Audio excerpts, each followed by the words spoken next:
నమస్తే. శ్రీ గురుభ్యో నమః. శ్రీమాత్రే నమః.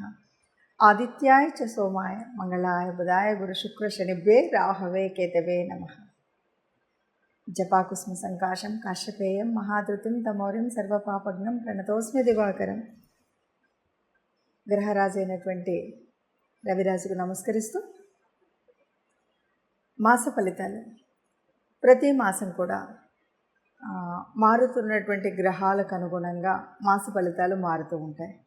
మరి ప్రతి మాసంలో మాస ఫలితాలు చెప్పుకోవాలా అంటే తప్పనిసరిగా చెప్పుకుంటే వచ్చేటువంటి మనం తీసుకునేటువంటి నిర్ణయాలు కానీ, చేయవలసినటువంటి పనులు కానీ, ఎలా చేయాలి, ఏ ప్రణాళికలు వేసుకోవాలి, ఏవి చేయకూడదు అనేటువంటి ఒక సరి అయిన దిశా నిర్దేశనం జరుగుతుంది. కాబట్టి మనం ప్రతి మాసంలో మాస ఫలితాలు, అలాగే పక్ష ఫలితాలు, వీలును బట్టి వార ఫలితాలు ఇలా చెప్పుకోవడం అనేటువంటిది జరుగుతుంది.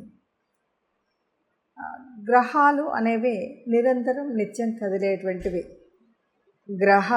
ఆ గ్రహాల యొక్క కదలిక ఏదైతే ఉందో దాన్ని మనం గోచారం అంటున్నాం. గోచారం మూలంగా అంటే జన్మజాతకంలో మనకు గ్రహస్థితి ఎలా ఉన్నా ఈ మారుతున్నటువంటి గ్రహాలు భూమి మీద ఉన్నటువంటి మానవుల మీద చూపెట్టేటువంటి ప్రభావానికి తగినట్టుగా మనం ఎలా చేసుకోవాలి, ఏం చేసుకోవాలి అని చెప్పుకోవాలి.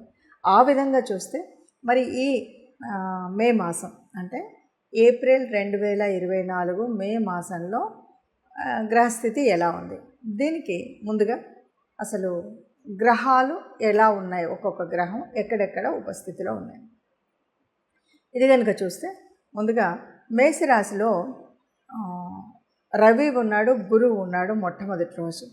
కానీ గురువు మొదటి రోజు అంటే 1వ తారీఖు సాయంత్రం నుండి అంటే మనం 2వ తారీఖు లెక్క వేసుకున్నా కూడా గురువు వృషభంలోకి మారుతున్నాడు.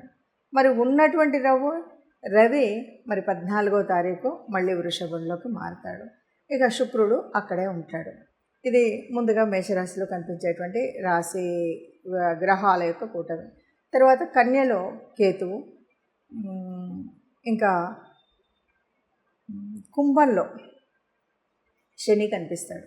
ఇక దాటితే మీనరాశిలో కుజుడు, తర్వాత బుధుడు, రాహు, ఈ ముగ్గురు అక్కడ ఉంటారు. బుధుడు 11వ తారీఖుకి మళ్ళీ మేషరాశిలోకి ప్రయాణం చేస్తాడు. ఇది రాసుల యొక్క స్థితి, రాసులలో గ్రహాల యొక్క స్థితి. ఈ రాశుల్లో ఇలా ఉంటాడు. చంద్రుడు 2.5 రోజులకు ఒక గ్రహం చొప్పున మారుతూనే ఉంటాడు.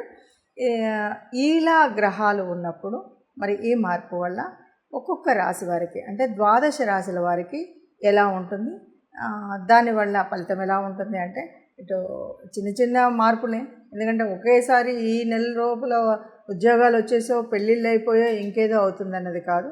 మనం ఉన్నటువంటి కొన్ని కష్టాలు కానీ, కొన్ని నిర్ణయాలు కానీ, కొన్ని రకాలైనటువంటి పనులు చేయాలా వద్దా అనేటువంటి ఒక స్థితి కోసం మనం చెప్పుకునేటువంటిది ఈ గ్రహస్థితి. ఇప్పుడు ఒక్కొక్కటిగా 12 రాశుల యొక్క ఫలితాన్ని చూద్దాం. తదుపరి వృషభ రాశి. వృషభ రాశి వారికి ఎట్లా ఉంటుంది అంటే ఆర్థిక పరంగా కనుక మనం చూసినట్టయితే కొన్ని సమస్యలు తలెత్తే విధంగా ఉంటుంది. ఎందుకు అంటే వ్యయంలో ఉన్నటువంటి బుధుడు కొంత వ్యయంలో ఉన్నాడు, 11 తర్వాత మళ్ళీ రాశిలోకి వస్తున్నాడు. ఇది కొద్దిగా మనం చూసేటువంటి ఆర్థిక పరంగా మనం ఆలోచించినట్టయితే కొంత స్వాలంబన కలుగుతుందనే చెప్పాలి. అనేక మార్గాల నుండి కూడా ఆదాయం వస్తుంది, ముఖ్యంగా 11వ తారీఖు వరకు తర్వాత. ఎందుకంటే బుధుడు వ్యయం నుండి స్వరాశిలోకి వచ్చిన తర్వాత చక్కగా ఉంటుంది, అక్కడ బాగుంటుంది అని చెప్పొచ్చు. ఇంకొకటి మొదటి దాంట్లో రవి ఉంటాడు, అంటే మొదటి 15 రోజులలో రవి అక్కడ ఉంటాడు. ఈ రకంగా మనము చూసినట్టయితే కొంచెం పెట్టుబడులు ఇవన్నీ పెట్టడము, వ్యాపారాల్లో అభివృద్ధి కలగడము, ఇవన్నీ కూడా చక్కగా కనిపిస్తాయి. వృత్తి విషయాల్లో ఆర్థికంగా కాస్త ముందంజ వేస్తామని చెప్పొచ్చు. ఎవరి వృత్తి వాళ్ళది, చేతి పనులు అనవచ్చు, కుల వృత్తులు అనవచ్చు, లేకపోతే మనం ప్రత్యేకంగా తీసుకున్నటువంటి వృత్తులు అనవచ్చు. ఏ వృత్తి అయినా సరే అందులో ముందంజ వేసేటువంటి పరిస్థితి ఉంటుంది. ఇక ఆరోగ్య విషయంలో కూడా చూస్తే చక్కటి ఆరోగ్యం. ఎప్పుడైనా సరే శారీరకంగా మనం ఎంత శ్రమ పడ్డాము అన్నదానికంటే కూడా మానసికంగా మనకు ఆనందం కలిగినప్పుడు ఆరోగ్యం తప్పకుండా విజయంగానే ఉంటుంది. కాబట్టి ఇక్కడ ఆర్థికపరంగా బాగుంటుంది కాబట్టి ఆరోగ్యపరంగా కూడా కాస్త మనం ఇబ్బందులు అనేటువంటివి లేకుండా చక్కగా ఉంటుంది అని చెప్పొచ్చు. తలచిన పనులు మనం అంటే ఇదే చేయాలి, ఇది చేయకూడదు అంటే ఈ మాసంలో నేను ఒక టార్గెట్ పెట్టుకున్నాను, ఈ టార్గెట్లో ఇది చేయాలి, ఇది కంప్లీట్ చేయాలి, ఇది కంప్లీట్ చేయాలనుకుంటారు కదా, వాళ్ళు మాత్రం కొంత నిరాశ పడాల్సి వస్తుంది. ఎందుకంటే అనుకున్నది అనుకున్నట్టుగా ఇమ్మీడియట్గా ఈ పని అయితే అవ్వదు. కొద్దిగా ఆలస్యం జరిగేటువంటి పరిస్థితి అయితే మనకు కనిపిస్తుంది. కొద్దిగా అంటే మనకు ఈ ఆలస్యం జరుగుతుంది కాబట్టి దాన్ని ఇబ్బంది పడకూడదు. అలాగే సభ్యులతో అంటే మనం సమాజంలో కానీ ఇక్కడ కానీ కొద్దిగా సమన్వయం కలిగి ఉండాలి. అంటే మనం వాళ్ళందరితో కూడా అనుబంధం పెంచుకున్నట్టుగా ఉంటే బాగుంటుంది అని చెప్పచ్చు. మరి గ్రహాల స్థితిని బట్టి మనం ఈ రాశి ఫలితాలను చెప్పాము. ఇలా రాశి ఫలితాలు ఉండడం అనేది అందరికీ ఇలాగే ఉంటుందా, అందరికీ ఇలాగే జరుగుతుందా అంటే మీరు చెప్పారు కానీ మీరు చెప్పినటువంటి ప్రమాదం జరగలేదు, లేదా మీరు చెప్పినటువంటి మీరు అన్నటువంటి అదృష్టం కలగలేదు, ఇలాంటి అనుమానాలు చాలామందికి వస్తాయి. వీటన్నిటికీ పరిష్కారం ఏంటంటే గోచారం అన్నది అందరికీ యాక్యురేట్ రిజల్ట్ ఇస్తుంది అన్నది కరెక్ట్ కాదు. మరి కరెక్ట్ కానప్పుడు ఎందుకు చెప్తున్నారు అనేటువంటి ప్రశ్న కూడా మీకు ఒకటి వస్తుంది.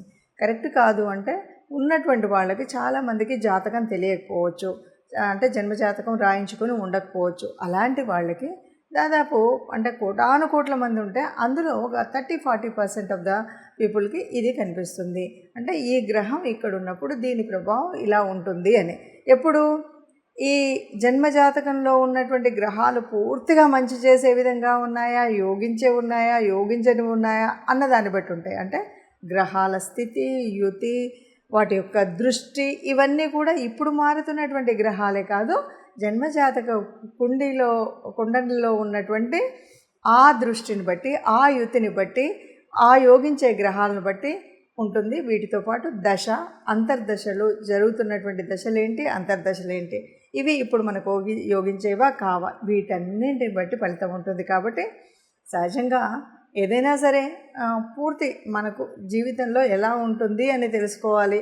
లేదు ఈ నెలలో ఒక చిన్న పని చేయాలి, చిన్నది ఆరంభించాలి అంటే ఇలా చూస్తే సరిపోతుంది.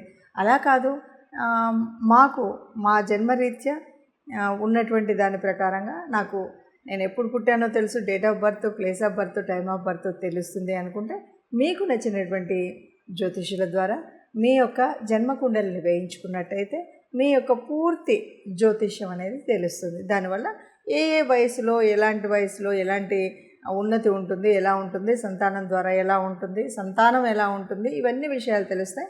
అలాగే ఫైనాన్షియల్గా కానీ, ఉద్యోగరీత్యా కానీ, వచ్చేటువంటి భార్య ద్వారా కానీ ఇవన్నీ కూడా మనకు పూర్తిగా మీ జన్మజాతకంలో మీకున్నటువంటి అంటే మీరు పుట్టిన సమయం ఇవన్నీ పూర్తిగా తెలిసినట్టయితే మీకు తెలిసినటువంటి జ్యోతిష్యుల ద్వారా ఇది పూర్తిగా మీరు సమన్వయం చేసుకున్నట్టయితే సరిగ్గా ఉంటుంది అని చెప్పవచ్చు. సర్వే జన సుఖినో భవంతు. నమస్తే.